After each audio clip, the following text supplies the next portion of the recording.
ፋኖች ምናልባት ለጊዜው ሊሆን ይችላል ወይ ድጋፍ ለማግኘት ሊሆን ይችላል አማራ የሚሉት ብዙ ነገሮች የሚያደርጉት እንጂ ስልጣን ቢይዙ ወዲያው ተገልብጠው የኢትዮጵያ አንድነት ምናምን የሚል ነገር ማቀንቀን መጀመራቸው የሚቀር አይመስለኝም። በዚህ በተቃራኒ ግን እነ ቲፒኤልኤፍ ምናልባት እስከ መገንጠል ሀገረ ትግራይን እስከ መመስረት በቅርቡ የምንሰማቸው ድምጾች እንደዛ በኢትዮጵያ መንግስትን እንዴት በኃይል ማስወገድ እንዳለባቸው አሩኖ ማንን እንደወከለ አንዳርጋቸው ጽጌ ግን አይ ቲንክ በቪዲዮ ይመስለኛል ስብሰባው ላይ ተካፈሉ። የሰላማዊ ትግል ሰዎችም ስላልሆኑ ሁሉም የኤርትራ መንግስትም ጨምሮ በሰላማዊ መንገድ እንታገላለን የሚል ቋንቋም በማላቸው ሊሆናል። በዛ ላይ ደግሞ የሱዳን መንግስትም ገብቶበታል። እሱ ግን ሮድማፕ እስከ መስጠት ሊደረስኩ ብዙ ነገሮችን ይናገር ነበረ። ሪል ነው ወይ የምናውቀው ነገር የለም ጠቅላይ ሚኒስትሩ እስካልነገሩን ድረስ። ከዛ ግን በመካከላቸው አንዳች ግጭት ሲፈጠር ወደ እንግሊዝ ከሄደ በኋላ ያደረገው የመጀመሪያው ነገር የለም ብሎ የካደውን አማራን ደግፎ መነሳት። አማራ የሚባል ብሔር የለም ብሎ የካደ አምባገነናዊ ያልሆነ ምናምን መንግስትን መሰረታለን ነው የሚሉት። በዚህ እነ ሻዕቢያ ይደሰታሉ ወይ? እነሱ ወደ ስልጣን ከመጡ በኋላ እነ ሱዳን እነ ግብፅ አሁን ትደስታለ ኔቨር ቋሚ መንግስት እንዳይኖር ነው ባጭሩ የሚፈልጉት። እንደዛ በቃ የአብይ መንግስትም ተወግዶ ቋሚ ያልሆነ መንግስት ማለት ፌልድ ስቴት እንድትሆን ነው በቃ።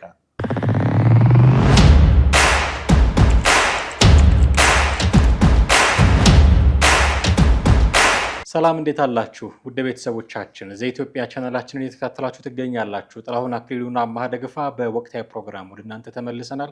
በዛሬው ፕሮግራማችን ሱዳን ውስጥ አንድ ጥምረት ታይቷል። የቲፒኤልኤፍ ሰዎች፣ የፋኖ ሰዎች፣ የሻዕቢያ ሰዎች፣ እዚህ ላይ ደግሞ አንዳርጋቸው ጽጌ የተባሉ አንጋፋ ፖለቲከኛም ጭምር የተሳተፉበት ስብሰባ ከሱዳን ወታደራዊ መንግስት ጋር ተደርጓል የሚሉ መረጃዎችን ሰማንና የዚህን ጉዳይ የትመጣነት እና ደግሞ ያለውንም ተጽዕኖ ለመፈተሽ አስበናል። እስከ ፕሮግራማችን ፍጻሜ ድረስ አብራችሁን ትቆዩ ዘንድ የአክብሮት ግብዣችን ነው። ከኛ ጋር ሆኑ። ጥሌ እንዴት አለ? ሰላም ነኝ። እንዴት ነው? አለን ይመስገን። እንግዲህ በመግቢያ ላይ ለማለት እንደሞከርኩት ሱዳን ውስጥ የታየ አንድ ስብስብ አለ። የህወሓት ሰዎች፣ የፋኖ ሰዎች፣ የኤርትራ መንግስት ሰዎች እና አንዳርጋቸው ጽጌ ማንን ወክሎ እንደሆነ እርግጠኛ አይደለሁም እሱም ጭምር የተሳተፉበት አንድ ውይይት ተደርጓል የሚል መረጃ አየን እና ይሄ ምን ይጠቁመናል? አሁን እነዚህ አካላት ሱዳን ውስጥ አንደኛ ከኢትዮጵያ መንግስት ጋር ያላቸው ነገር ይታወቃል አካላቱ እና ሱዳን ውስጥ መሰባሰባቸውና ከወታደራዊ መንግስት ጋር መምከራቸው ምን ይነግረናል የሚለውን ነገር ማንሳት ብንችል ጥሩ ነው። ትክክል። እንግዲህ እንደተባለው አሁን እነዚህ በኢትዮጵያ ውስጥ ያሉ ተቃዋሚ ኃይሎች ኤርትራ መንግስት እና አንዳርጋቸው ናቸው በሱዳን ወታደራዊ መንግስት ጋር ግንኙነት አድርገዋል የተባለው። የድርድራቸው የንግግራቸው ጭብጥ ምን እንደሆነ ባይገለጽም በይፋ ያው መገመት ይቻላል። በኢትዮጵያ መንግስትን እንዴት በኃይል ማስወገድ እንዳለባቸው ነው ምክክራቸው ሊሆን የሚችለው። ከዛ ውጪ የሰላማዊ ትግል ሰዎችም ስላልሆኑ ሁሉም የኤርትራ መንግስትም ጨምሮ በሰላማዊ መንገድ እንታገላለን የሚል ቋንቋም በማላቸው ሊሆናል። በዛ ላይ ደግሞ የሱዳን መንግስትም ገብቶበታል። ስለዚህ ሰላማዊ የሚለው ከዚህ ውጭ ነው ማለት ነው፣ ከነሱ አጀንዳ ውጭ ነው። አሁን በአንድ በኩል እነዚህ ኃይሎች ሁሉም በየትኛውም የኢትዮጵያ ፖለቲካ ታሪክ ውስጥ በቅርብ ጊዜ ታሪክ ውስጥ ማለት በ40 በ50 ዓመት ውስጥ ወደዚህ ያለውን ብትመለከት አብሮ የሆኑበት እንትን የለም። ምናልባት ሻዕቢያና ወያኔ ብቻ ናቸው። እነሱም ልዩነታቸውም በጎን አድርገው ደርግን ለመጣል ብቻ ያካሄዱት ትግል ነው እና አሁንም በቅራኔ ላይ ነው ያሉት፣ በከባድ ቅራኔ።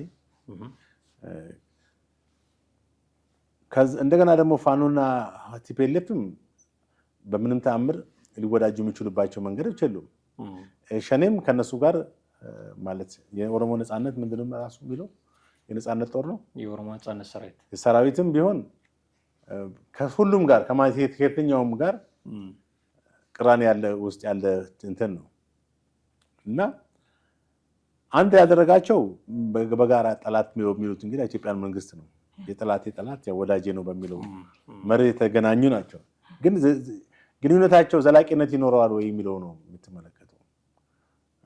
አንደኛ ሁልጊዜ የጠላቴ ጠላት ወዳጄ ነው በሚል ብትገናኝበት እንትን በርዕዮተ ዓለም ካልተገናኘ ፖለቲካ አስተሳሰብ በአቋም በግብና በተለያዩ መንገዶች አንድ የሚያደርጉ ነገሮች ከሌሉ ልዩነቶች መፈጠራቸው የማይቀር ነው። የሆነ ጊዜ ልትስማማ ትችላለህ። ከዛ በኋላ ግን ልዩነቶቹ ቅራኔዎቹ ገና በስፋት ያሉ በመሆናቸው አስኬዳቸዋል የሚለው ነገር በጣም ያጥነው። እንደገና ደግሞ የሱዳን ኢንተረስትስ ምንድን ነው የሚለውን ደግሞ እዚህ ጋር ትመለከታለህ። ሱዳንስ ለምን ከነሱ ጋር ለማበር ፈለገ? በመሰረቱ የሱዳን መንግስት ከኢትዮጵያ መንግስት ጋር የለየለት ጸብ ውስጥ የለም። በኢትዮጵያና በሱዳን መካከል አሁንም ጤናማ ግንኙነት ነው ያለው አይደል እንዴ? እንደው ሱዳንና ኢትዮጵያ በጦርነት ውስጥ ቢሆኑ ኖሮ በከባድ የፖለቲካ ቅራኔና ግጭት ውስጥ ቢሆኑ ኖሮ እዛ ሄደው መሰባሰባቸውና የሱዳን መንግስት ጋር እንትን ማለታቸውን እንደ አንድ እንትን ተወስዶ ነበር። ግን የሱዳን መንግስት ከኢትዮጵያ መንግስት ጋር ስሙዝ የሆነ ሪሌሽንሽፕ ነው አሁንም ያለው አይደል? አሁን እነዚህን ኃይሎችና መንግስታት እንበላቸው ኃይሎች ምልህ የፖለቲካ ኃይሎች፣ ታጣቂ ኃይሎች፣ መንግስታት ምለው ደግሞ ሻዕቢያን መንግስትና የሱዳን መንግስትን ኃይሎችና መንግስታት የተገናኙበት እንትን ነው። ያው ኢትዮጵያ መንግስት እንዴት በማፍረስ ውጥን ነው ስትራቴጂ ነው እንግዲህ በዋነኝነት እነዛ አስተኳሽ ናቸው፣ እነዚህ ተኳሽ ናቸው ማለት ነው። ወይም እነዛ እንደሚባለው የባንዳ ስራ አይነት ለመስራት ነው እንግዲህ እነሱ የፖለቲካ ግብ ወይም ትክክለኛ ርዕዮተ ዓለም ወይም የነፃነት ተዋጊዎች አድርገው ራሳቸውን ወይም የፍትህና የዲሞክራሲ ፊት አውራሪዎች እንደሆኑ አድርገው ራሳቸውን ሊወስዱ ይችላሉ። ግን የሻዕቢያ መንግስት በኢትዮጵያ ውስጥ እውነተኛ ነፃነት እንዲመጣ እነሱስ ወደ ስልጣን አመጥቷቸውስ ኢትዮጵያ ተረጋግታ እንድትኖር የሚፈልግ መንግስት ነው። ሱዳንስ በዚህ አሁን በያዘው አቋም ኢትዮጵያን ሰላማዊ አገር ሆና ጠንካራ ኢኮኖሚ መሰረት ኑራት እንድትቀጥል የሚፈልግ መንግስት ነው ወይ? እንደገና እነዚህን ጠቅላላ አድርገህ ስትመለከት ደግሞ ዋት ኢዝ ቢሃይንድ ከጀርባ ሌላ ኃይል የለም ወይ የሚሉን ተነሳለህ። እነዚህ ብቻቸውን ነው የተደራጁት ወይ የሚለውን ታስባለህ። ሌላ ሀገርስ የለም ወይ? ማንን ጠርጥረህ? እኔ በእርግጠኛነት ሰብሳቢያቸው ግብጽ ነች ብዬ አስባለሁ። ኢንቪዚብል ሃንድ እሷ ነች። ምክንያቱም ይሄ ሀሳብ ምናልባትም የመነጨው ከግብጽ ነው ብዬ አስባለሁ። የእነ አንዳርጋቸው ጭንቅላት አፈነጨው፣ የኦነግ ሸኔ ሰራዊት አመነጨው፣ በጭራሽ ሊሆን አይችልም። ሱዳንም ይሄን ሀሳብ አታመነጭም። ግብጽ ነው የሚያመነጨው ይሄን ሀሳብ። ግብጽ በጀርባ ይሆናል እንግዲህ የራሴ መላምት ነው ብቻም ሳይሆን ብዙ አስቻይ ነገሮች ይኖሩ አሉት። አዎ ግብጽ ከኢትዮጵያ ጋር ካላት ቅራኔ የተነሳ ብዙ ነገሮች ታደርግ ትችላለች። የግብጽና ኢትዮጵያን ታሪክ ማገላበጥ ነው እንዲቴል ማንም ሰው የሚያውቀው ሀቅ ነው። ከህዳሴው ግድብ ጋር በተያያዘ ግብጽ ለኢትዮጵያ መች ተኝታ ታውቃለች? ከጥንት እስከ ዛሬ ድረስ ያው የግብጽ አቋም የታወቀ ነው። ከረንትሊ ያለው ሁኔታም የታወቀ ነው። ምናልባት ድምጿን ያጠፋች ቢመስልም በተለያዩ ሀገራትና የፖለቲካ ኃይሎች ትጠቀማለች። በኢትዮጵያ ያሉን የፖለቲካ ቅራኔዎች ታውቃለች። እያንዳንዱን የፖለቲካን የአገሪቱን ነባራዊ ሁኔታ የምታውቅ ሀገር ነች። ስለዚህ ሰብሳቢያቸው የኔ መላምት ግብጽ ነች ብዬ ማስብ። ግብጽ ራሷ ከመሰብሰቧ ደግሞ የሚያስነቅፋትና ተቃውሞ በጣም የሚጎላባት ስለሚሆን ያው የህዳሴው ግድብ ጋር ወዲያው ኮኔክት ተገናኝቶ ተደርጎ ስለሚወራባት ሱዳንን ነው እንደ መሳሪያ የምትጠቀሙ። በሱዳን ላይ ተሰብስበው ኢትዮጵያ መንግስትን እንዲጥሉ ነው። እነሱ እንግዲህ ኢትዮጵያ መንግስትን ሲጥሉ እነ ፋኖም ሆነ ሸኔው ያኛው ሌላኛው ህዋት በኢትዮጵያ የአብይን መንግስት ጥለን የተሻለ ነፃነት ያለው አምባገነናዊ ያልሆነ ምናምን መንግስትን መሰረታለን ነው የሚሉት። በዚህ እነ ሻዕቢያ ይደሰታሉ ወይ? እነሱ ወደ ስልጣን ከመጡ በኋላ እነ ሱዳን እነ ግብጽ አሁን ትደስታለ? ኔቨር። ቋሚ መንግስት እንዳይኖር ነው ባጭሩ የሚፈልጉት። እንደዛ በቃ የአብይ መንግስትም ተወግዶ ቋሚ ያልሆነ መንግስት ማለት ፌልድ ስቴት እንድትሆን ነው።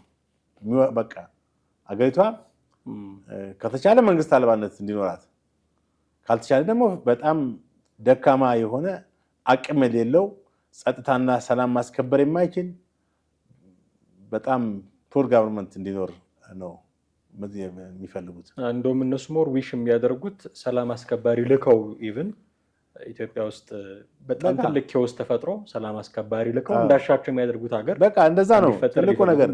ከዛ በኋላ ምንድነው የግብጽ ዓላማ?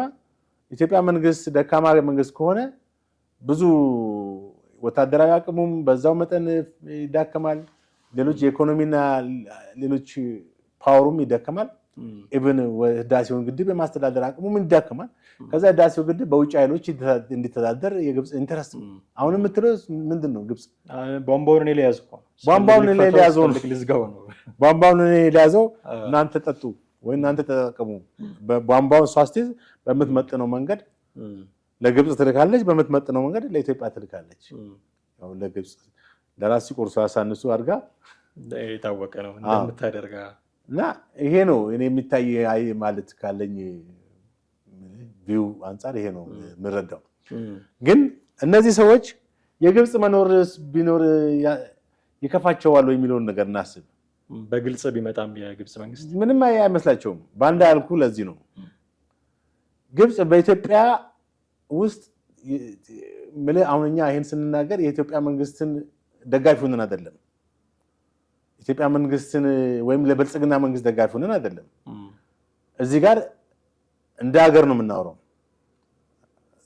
እንጂ የሀገር ደጋፊ ሆነን ነው እንጂ በስልጣን ላይ ከረንትሊ ያለው መንግስት አይደለም። ሌላው መንግስት ቢመጣ እንደ ሀገር ነው የምንደግፈው። ተመሳሳይ አቋም ነው የምናራምደው። ማለት መንግስትን በፖለቲካ አቋሙ የመደገፍና የመቃወም የራስ ፐርሰናል ነው። አሁን ይሄን ስለደገፍ የብልጽግና ደጋፊ ተደርገህ ወይም የአብይ ቲፎዞ ሆነ መታየት የለበትም። ሲጀምር መብት ነው፣ ሲጀምርም መደገፍ መብት ነው። ከዛ ፐርስፔክቲቭ ግን አይደለም እኛ የምንናገረው። ምክንያቱም አገሪቷ አንዴ የመናጋት ሁኔታ ከገጠማት ብዙ ሀገሮች እያየን ነው ሲፈራርሱ አይደል? በዓለም ላይ በመካከለኛው ምስራቅ እንደ ሶሪያ፣ እንደ ሊቢያ፣ እንደ የመን ሀገሮች ፈራርሰዋል። በውጭ በአውሮፓም በፈረሱ ሀገሮች አሉ። ዩጎዝላቪያ የምትባል ሀገር ትልቅ ሀገር ተበታትናለች በዚህ ፖለቲካ በጎሳ ፖለቲካ እና አሁንም በእኛ ሀገር የምትመለከተው የዚህ የጎሳ ፖለቲካ ነው። እንግዲህ እነዚህ ኃይሎች የጎሳ ፖለቲከኞች ናቸው። ፋኖ የጎሳ ፖለቲካ ነው። አማራን ነው የሚወክለው። ኦሮሞ ማን ነው? የኦሮሞ ነፃነት ሰራዊት ያለው ራሱ ሸኔ የሚባለው ማለት ነው። እሱም የጎሳ ፖለቲከኛ ነው። ይሄ ህዋትም ዋነኛው የጎሳ ፖለቲካ አቀንቃኝ ነው። እነዚህን ኃይሎች ይዞ ነው እንግዲህ ሻዕቢያን አምጥቶ በሱዳን መንግስት አሁን በስልጣን ላይ ያለውን የሱዳን መንግስት የሚያደራድር ይሄ ነው እንግዲህ እኔ ማስበው። እነዚህ ቡድኖች ቀደም አንተ አማጽያንና ሀገሮች መንግስታት ያልካቸው ሁለቱ ወገኖች ላይ አራት ናቸው። ኢንፋክት በግለሰብ ደረጃ የሰማነው ደግሞ ስም አለ፣ አንዳርጋቸው ጽጌ የሚባል አሩኖ ማንን እንደወከለ አንዳርጋቸው ጽጌ ግን አይ ቲንክ በቪዲዮ ይመስለኛል ስብሰባው ላይ የተካፈለው። አሁን አንዳርጋቸው ጽጌ ቲፒካል ኦፖርቹኒስት ነው። እኔ እንደዛ ነው ሌብል የማደርገው አንዳርጋቸው ነው። ምክንያቱም የህወሓት የበላይነት የነበረበት መንግስት ተወግዶ ጠቅላይ ሚኒስትር አብይ አህመድ የሚመሩት ስርዓት ሲመጣ በዛ መካከል ኤርትራና ኢትዮጵያን በማስማማት ሂደት ውስጥ የራሱ ሮል ሲጫወት የነበረ ሰው ነው። ያ ሮል ምን ያህል ድረስ እንደሄደ አናውቅም። እሱ ግን ሮድማፕ እስከ መስጠት ደረስኩ ብዙ ነገሮችን ይናገር ነበረ። ሪል ነው ወይ የምናውቀው ነገር የለም ጠቅላይ ሚኒስትሩ እስካልነገሩን ድረስ።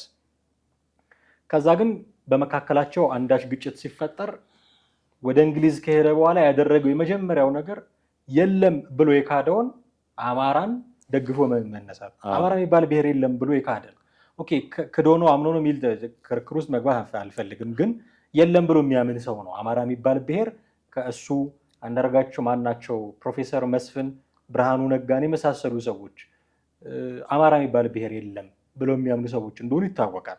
ከነዚህ ሰዎች ውስጥ አንዱ ነው አንዳርጋቸው ጽጌ። አማራ የሚባል ብሔር የለም ብሎ ያምን የነበረው ሰው ወዲያው ከጠቅላይ ሚኒስትር አብይ አህመድ ጋር ከተኳረፈ በኋላ ፋኖ መደገፍ ነው የጀመረው። የፋኖ ትግል የሚያንገበግበው ሰው ሆነ። የፋኖ ልሳን በሆኑ ሚዲያዎች ላይ የቀረበ ትንታኔዎችን የሚሰጥ ሰው ሆነ። በጣም በርካታ ነገሮች። ይሄ የሚያሳየው አንዳርጋቸው ጽጌ ኢዝ ቲፒካል ኦፖርቹኒስት፣ ያለችውን ኦፖርቹኒቲ በሙሉ የሚጠቀም ሰው መሆኑን ነው የምታውቀው። ኦፖርቹኒስት ስትሆን ደግሞ ወጥ የሆነ አቋም ላይኖርህ ይችላል። አሁን ቅድም አንተ ስትለው እንደነበረው ብልጽግናንም ተቋሚ ደግፈን ነቅፈን ሳይሆን ከሀገር አንጻር ነው ጉዳዩን የምናየው ያልከው ጠንካራ አቋም ነው። አንዳርጋቸው ጽጌ ኦፖርቹኒስት ነው ካልን ከሀገር አንጻር የሚያየው አቋም የለውም ማለት ነው። ስለዚህ አንድ የሆነ ፍላጎት አለው። እዚህ ስብሰባ ተሳትፏል። ይሄ ፍላጎቱ የማን ነው? በብዛት ይታማል የኢሳያስ አፈወርቂ ወዳጅ እንደሆነ። ስለዚህ ኤርትራን በሌላ ኢንቪዚብል ሃንድ በኩል ወክሎ ነው ቁጭ ያለው ወይስ ግብፅን ነው ወክሎ ቁጭ ያለው ወይስ ስለ ፋኖ ስለሚያወራ ፋኖ ነው ወክሎ ቁጭ ያለው ግልጽ አይደለም። ግን አንዳርጋቸው ጽጌ እዚህ ውስጥ የተሳተፈበት አንዳች መንገድ አለ። እሱ ምን ሊሆን ይችላል ብዬ ትክክል። አሁን ኦፖርቹኒስት ነው ያልከው ላይ ሁልጊዜ እነዚህ ኦፖርቹኒስቶች የሆኑ ሰዎች ሁልጊዜ መልካም አጋጣሚ ነው ወደ የትኛው እንደሚነሱ አታውቃቸውም። አንድ አይነት የሆነ ፖለቲካ አቋም የላቸውም። በኢትዮጵያ ፖለቲካ ውስጥ ብዙ ሰዎች ትናንት ያራምዱ የነበረውን አስተሳሰብ ቀይሮ በሆነ አቅጣጫ ሲሄዱ ትመለከታለህ። ማለት አንዳንድ ጊዜ የሆነ ሞቅ ወዳለበት የሚዛኑን እያዩ የኃይል አስተላለፉን እያዩ ሽፍት የሚያደርጉ ሰዎች አሉ። የፖለቲካ አቋማቸውን ከዚህኛው ወደዛኛው ሽፍት የሚያደርጉ ሰዎች ብዙ አይተናል። በፖለቲካ ፓርቲ ውስጥ የነበሩ ከፖለቲካ ውስጥም ሆነው አስተያየት የሚሰጡ ሰዎች ራሳቸውን አክቲቪስትና ምናምን በሚልም የፈረጁ ሰዎችም ብዙ ሲዋጭቁ አይተናል። እና በቀንደኝነት የአብይ ደጋፊ የነበረ ሰው እንግዲህ የአብይ ተቃዋሚ ሆኖ እሱ እንግዲህ ራሱ ፖለቲካ አመለካከት ሊሆን ይችላል። ግን ይህን ኦፖርቹኒስት ማለት አጋጣሚውን ተጠቅሞ ደግሞ አሁን በሚያካሄደው የፖለቲካ እሳቤ መሄዱ ደግሞ ምናልባትም የሰውየውን አቋም መዋዠቅ በደንብ ትመለከታለህ።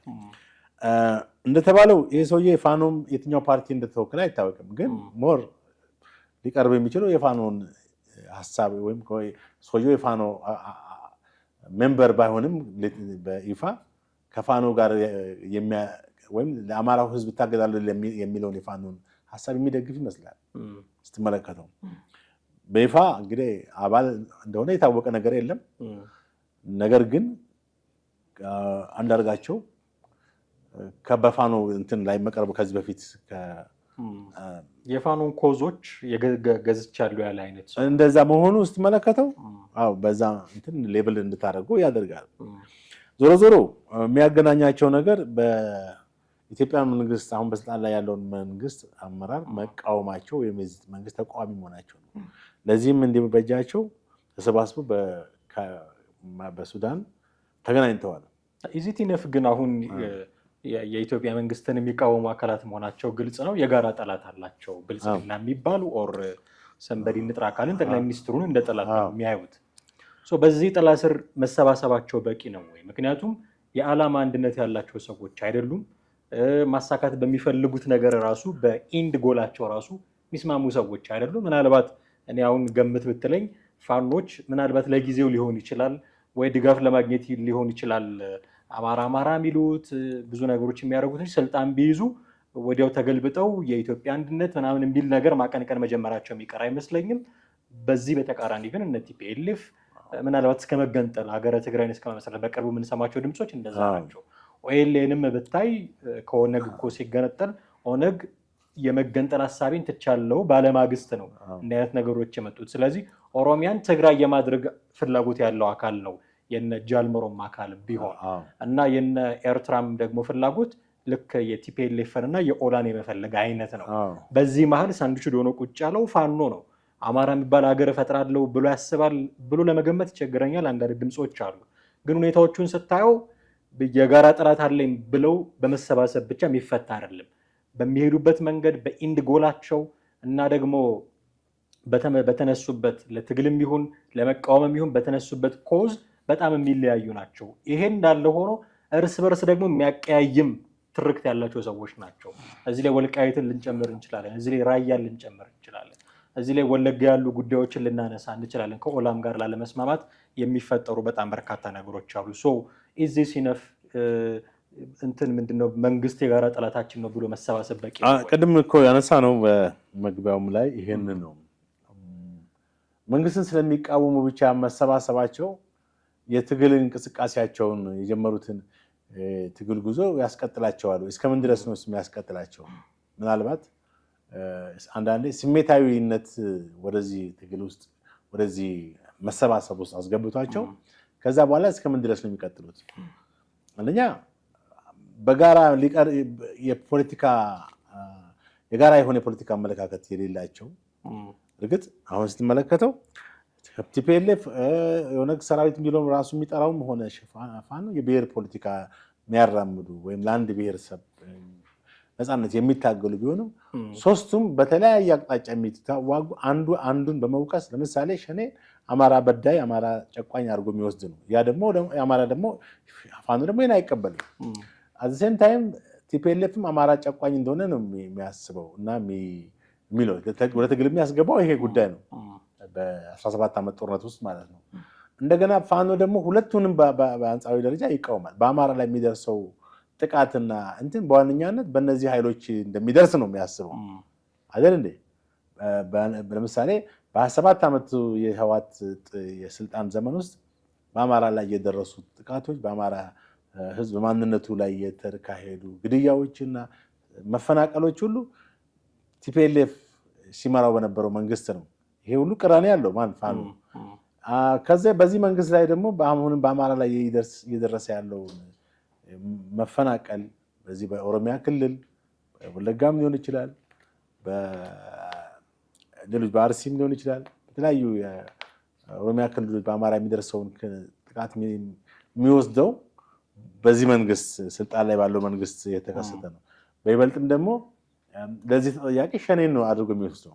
እንዴት ነው በምን ሂሳብ ነው እነዚህ ሶስቱ ኃይሎች አንዱ ነው ሊቀጥሉ የሚችሉት? አንዳርጋቸውስ የብሔር ፖለቲካ የዜግነት ፖለቲካን አራምዳለሁ የሚለው አንዳርጋቸው ለረጅም ጊዜ በዜግነት ፖለቲካ አስተሳሰብ ውስጥ የኖረው ማለት ነው ሰው እንዴት ነው ይህንን የነዚህን የብሔር ፖለቲካ አስተሳሰቦች የሚቀበለው? ወይንስ እሱም ኮምፕሊትሊ ሽፍት አድርጓል ወደ ብሔር ፖለቲካ? አላውቅም። ገብተዋል።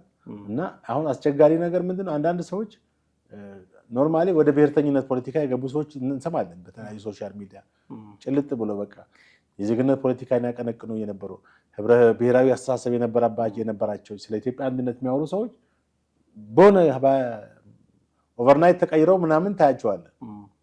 እንግዲህ ይሄ የራሳቸው አስተሳሰብ ነው። ግን ትክክል ነው ትክክል አይደለም? ትክክል አይደለም። ምክንያቱም ኢትዮጵያ ትልቅ ሀገር ነች። በዚች ግዙፍ ሀገር ውስጥ 80 ብሔር ብሔረሰቦች እንደ ጥላ ሁና አቅፋ የያዘች ሀገር ነች። ለ80 ብሔር ብሔረሰቦች መታገል ማለት ትክክለኛ የፖለቲካ አስተሳሰብ ነው እንጂ ሌላ ነገር አይደለም። ለ80 ብሔር ብሔረሰቦች ስትታገል ምንድነው? ለኢትዮጵያ አንድነት፣ እኩልነት፣ ነፃነት፣ ለህዝቦች ነፃነት እኩል መታገል ነው። ይህን አመለካከት ይዞ መታገል ትክክለኛ ፖለቲካ አስተሳሰብ ነው። እነዚህ ሶስቱ ግን አሁን ያልጠቀስኳቸው ከዚህ ውጭ ያሉ ፓርቲዎች ናቸው። ከዚህ ውጭ ያሉ አደረጃጀቶች ናቸው። ለየራሳቸው ብሔር ያደርጋቸው ለጊዜው እውነት ይመስላል፣ ለጊዜው ትክክለኛ ይመስላል። ግን እንደው ጀነራሊ ስትመለከተው ብዙ ነገሮች ዲፌክት እንዳለው ጉድለት እንዳለው ትመለከታለህ። በአማራ ክልል ውስጥ ለምሳሌ ፋኖ ስታብሊሽ ከሆነ ጀምሮ ምንድነው ያተረፈው? እንኳን ተፈጠርክልን ፋኖ እንኳን የነፃነት እንትን ብሎ የአማራ ህዝብ ያጨበጨበለት ፓርቲ ነው፣ ተዋጊ ነው። ከዛ ይልቅ ህዝቡን እያሰቃየ ነው። ህዝቡ መውጫ መግቢያ እስኪያጣ ድረስ ዕለት ተዕለት እንቅስቃሴውን ማካሄድ እስኪያቅተው ድረስ ልጁን ትምህርት ቤት መላክ እስኪያቅተው ድረስ ስንት የኢኮኖሚ አውታሮች ሁሉ እስኪቋረጡ የቱሪስት ሰንተር የሆነችው ባህር ዳርና ሌሎች ጎንደር የአማራ ክልል ቱሪስቶች እንደ ልብ መመላለስ ያቃተው ቦታ ነው። በክልሉ የሚመጣው ገቢ ሁሉ የተቋረጠበት ሁኔታ ነው። የትራንስፖርት አገልግሎት የተቋረጠ።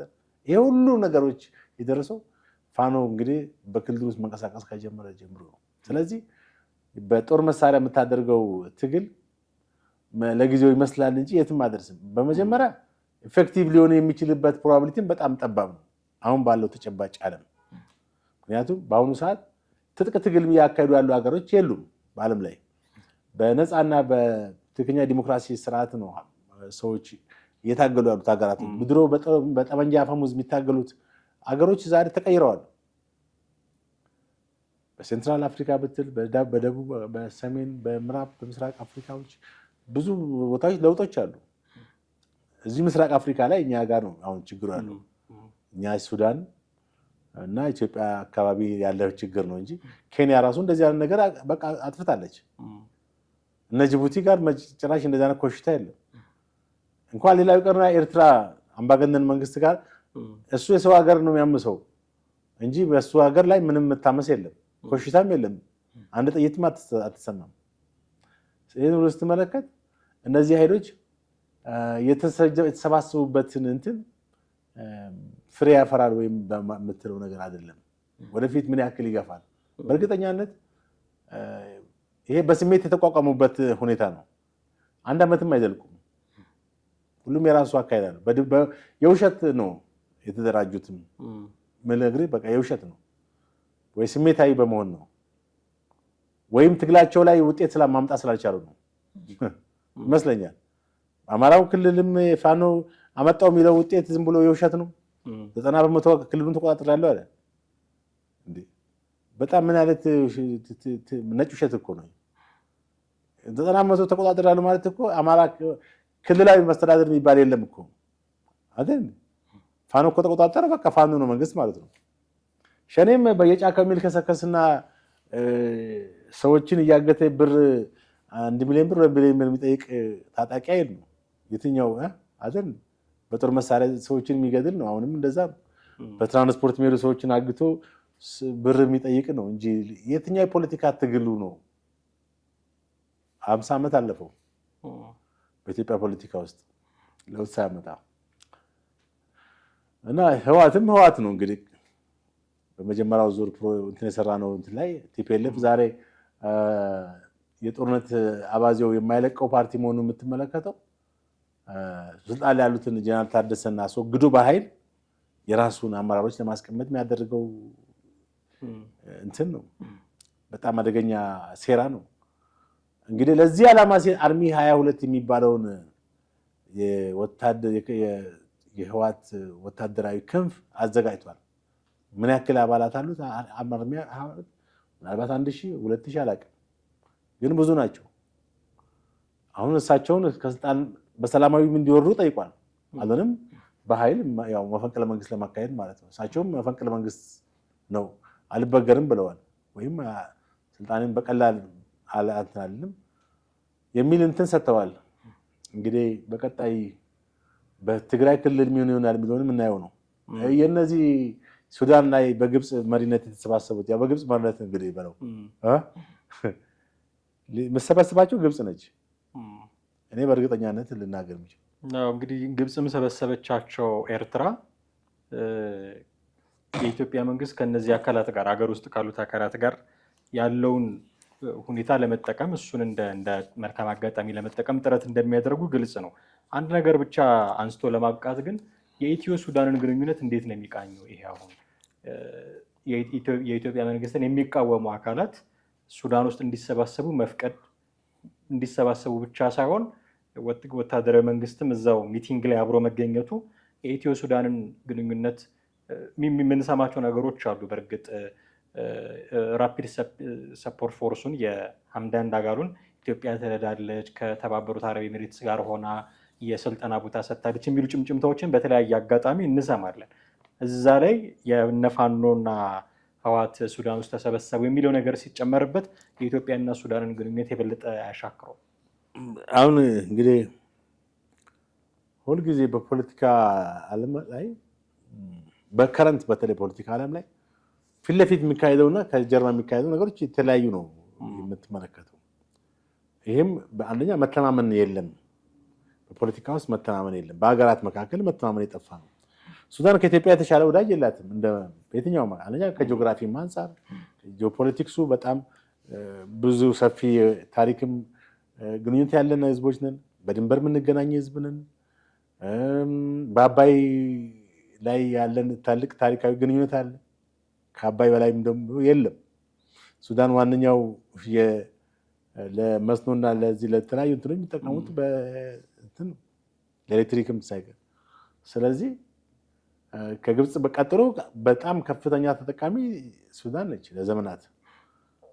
እንደገና ደግሞ በህዝቦች እርስ በርስ ግንኙነትም አለን። በኢትዮጵያና በሱዳን ህዝብ መካከል ታሪካዊ የህዝብ ለህዝብ ግንኙነት አለ። በኪነ ጥበብ ዘርፍ ብትል ኢትዮጵያና ሱዳን ታሪካዊ የሆነ የኪነ ጥበብ ወይም ሙዚቃ ግንኙነትም አለን።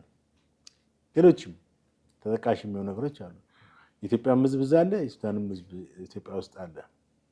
ይሄ ሁሉ ባለበት ሁኔታ የኢትዮጵያን ጠላቶች በማሰለፍ ማለት የኢትዮጵያን መንግስት አሁን ጠላቶች እንግዲህ ሴንስ ምንድን ነው? ተቃዋሚ ኃይሎች ናቸው። ጠላቶች ያልኩ ያው ተልኳቸውን ነው እንጂ ማንኛውም ሰው በሰላማዊ መንገድ መቃወም መብት አለው። ነገር ግን ተልኳቸው ጤናማ አደረጃጀት ወይም ጤናማ ህብረት ስላልመሰለኝ ነው። አንደኛ ከነዚህ ጀርባ ቅድም እንዳልኩት ኃይል አለ፣ ሌላ ኃይል ኢትዮጵያን አንድነት፣ ኢትዮጵያን ሰላም፣ ኢትዮጵያን እድገት የማይፈልግ ኃይል አለ። ያ ነው ያሰባስባቸው። እንደገና ደግሞ አሁን በኢትዮጵያና በሱዳን መካከል ባለው ሁኔታ የኢትዮጵያ መንግስት አሁን ለምሳሌ እነዚህን በማሰባሰብ በኢትዮጵያ መንግስት ቅሬታ ይፈጠራል የሚል ነገር ማሰብ ነበረበት አይደል? አየህ፣ መተማመን የለም ያልኩት ለዚህ ነው። በሀገራት መካከል መተማመን የለም። ይሄን እንግዲህ የኢትዮጵያ መንግስትም እዚህ ሆኖ ሊያደርገው የሚችለው ነገር ሊሆን ይችላል፣ አላውቅም። ያኛውን ስላየን ነው የምንኮንነው እንጂ ይሄኛውንም ሊያደርገው ይችላል። በዋነኝነት ግን በሀገራት መካከል እንደው ከዓመታት ከ10 እና ከ15 ዓመት በፊት የነበረው መተማመን ስትጣላ የሚታይ ነገር ነው፣ ስትጋጭ የሚታይ ነገር ነው። አሁን እኮ በግንኙነት መካከል ሴራዎች አሉ ማለት ነው። በጤናማ ግንኙነት መካከል የሚሸረቡ ነገሮች አሉ ማለት ነው። በሰላማዊ የዲፕሎማሲና እንትን ግንኙነት መካከል አሁን ለምሳሌ ኢትዮጵያና ሶማሌ በአንድ ወቅት የዛሬ 2 ዓመት በፊት ከባድ ወደ ጦርነት ሊያስገባቸው የሚችሉ ነገሮች ተፈጥሮ ነበር። ወዲያው ኢትዮጵያ ዲፕሎማት ማለት የውጭ ጉዳይ ሚኒስትሩም ጠቅላይ ሚኒስትሩም ወደዛ በመሄድ ነገሮች ረገቡ። ኢትዮጵያና ሶማሌ ሰላማዊ ግንኙነት መጡ። እንደውም የሶማሌው ፕሬዝዳንት ሼህ መሐመድ ሐሰን ኢትዮጵያ የባህር በር ማግኘት ሌጂቲሜሲ ህጋዊነት መብት አላት እስከ ማለት ደረሱ። አየህ፣ እኛ የባህር በር እንዲኖረን ሁሉ የሚሟግቱልን መሪውን በዛ በሶማሌ ላንድ ላይ በተፈጠረ የባህር ጥያቄ ነው መነሻችን ከቅራኔው ማለት ነው። ያንን ተውና እንደዚህ የነ ነገር አሁን ይሄ ሰላማዊ ግንኙነት ይፈጠርንበት ነው። በዚህ ውስጥ እንግዲህ ሶማሌ ምናልባት ደግሞ እንደገና ሌላ ሴራ የምታደርግ ከሆነ አይታል በሀገሮች መካከል ያለው ግንኙነት ፍጹም አለመተማመን ያልኩት ለዚህ ነው። አሁን በተጨባጭ በሱዳንና በኢትዮጵያ መካከል ሰላማዊ ግንኙነት ባለበት ሁኔታ የሱዳን መንግስት የኢትዮጵያ ተቃዋሚዎችን ሰብስቧል። እዛ ሲሰበስብ ደግሞ ሰላማዊ ትግል እንዲያደርጉ አይደለም፣ ትጥቅ ትግል እንዲያደርጉ የትጥቅ ትግላቸውን እንዴት ስትራቴጂካዊ በሆነ መንገድ ፎርዋርድ ወደፊት መግፋት እንዲችሉ እንዴት አድርገው የኢትዮጵያ ውስጥ ያለውን የመከላከያም ሆነ ሌሎችን ኃይሎች ማፈራረስ እንደሚችሉ ነው የሚነጋገሩት። ከዚህ ውጭ ሌላ አጀንዳ ይኖራቸዋል አይደል እንዴ? ይሄ ነው አጀንዳቸው ሊሆን የሚችለው። እንግዲህ አይመራረቁም እዛ ተሰብስበው አንዱን አይመርቅም። ዋናው ነገር ስትራቴጂ የሆኑ እንትኖች ወደ ኢትዮጵያ እርስ በርስ በተቀናጀ ሁኔታ እንዴት አድርገን ይሄን የአብይን መንግስት እንጣለው ነው በቃ አጀንዳቸው። ለዚህ ደግሞ እንደ ፈርታይል ግራውንድ እያገለገለች ያለችው ሱዳን መሆኗ ከሱዳን ጀርባ ደግሞ የኔ መላምት ምንድነው ግብጽ አለች ነው። ኦፍ ኮርስ ዝም ብሎ ተራጋሲንግ ሳይሆን ያለውን ተጨባጭ ፖለቲካ ውስጥ እንደዚህ ወደ ኋላ ሄደ ወደፊትም ሄድ ካልቻልክ የምታወራው ነገር ዋጋ የለውም። ወደ ኋላ የምትሄደው ምንድነው የፖለቲካ ባክግራውንድ እያየ ነው። ወደፊት የምትሄደው ደግሞ ቤዝድ ኦን ዘ ፕሬዘንት ሆነ ይሄ ሊሆን ይችላል ትላለህ፣ ፎርካስት አደርጋለህ። ከዚህ አንጻር ስናየው እንግዲህ የኢትዮጵያና የሱዳንም ግንኙነት እየሻከረ መምጣቱ የሚቀር አይመስልም። ከዚህም በባሰ ግን በርካታ ደግሞ ነገሮች ሊፈጠሩ ስለሚችሉ እነሱን እያነሳን ወደፊት ከተመልካቾቻችን ጋር ቆይታ የምናደርግ ነው የሚሆነው። እጅግ አድርገን ያመሰግናለሁ። ውድ ቤተሰቦቻችን እናንተም ከኛ ጋር ነበራችሁ ቆይታ እጅግ አድርገን እናመሰግናችኋለን። ሀሳብ፣ አስተያየት፣ ጥያቄዎች ይኖሯችኋል ኦፍኮርስ በተለመደው መንገድ ከታች ባለው የሀሳብ መስጫ ሳጥን በኩል ልታቀብሉን ትችላላችሁ። ጥላሁን አክሊሉና አማሃ ደግፋ ነበርን። የዛሬውን አበቃን። ጤና ይስጥልን።